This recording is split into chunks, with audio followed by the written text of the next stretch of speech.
God had something to do for man and with man when he put him on this earth that has absolutely nothing with salvation to do with salvation. Salvation was a detour, and we all got sidetracked on salvation. God started out in Genesis 1 and 2 to do something. He didn't get it done by the end of Genesis 2 either, because his man didn't go along with him. But if his man had gone along with him, God would have had something altogether different from redemption to do. Now, what is it? Because it's his eternal purpose. It's a purpose that was before redemption, greater than redemption, greater than salvation.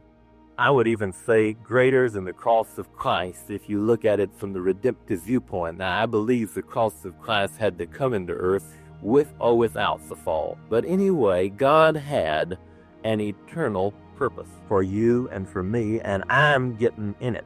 What about you? An eternal purpose. By the way, Ephesians defines that, but we'll have to wait till some other day to talk about it. I'm just going back to Genesis now, and I'm going to talk about that eternal purpose, and I'm talking to you about something that happened before redemption. Will you keep that in mind, please? Before the fall and before redemption. God struck the earth and brought forth a piece of dust, breathed in it, man became a living soul, and then he said, man, I've got a job for you. He said, I want you to have dominion over the earth, dominion over the fowls of the air, the creeping thing, and dominion over everything that is on the earth, and earth itself. Now, we just read that man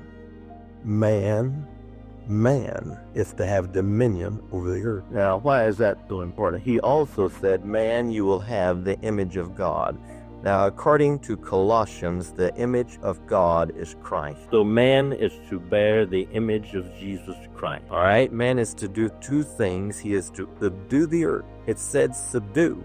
Subdue the earth and have dominion over the creeping thing. The creeping things are a symbol of Satan. To have dominion over the earth and over the creeping things, and then to have the image of God, which is Christ. Now, what in the world has that got to do with anything?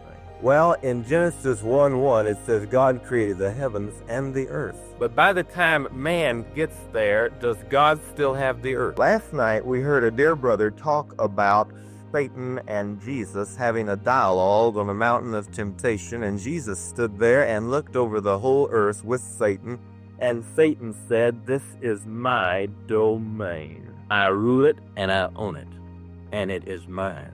And he said, you, Son of God, I will give it to you if you will worship me. He was pulling the same stunt with Jesus that he pulled with Adam. He was trying to get man to come down beneath him because Satan got a hold of this piece of real estate.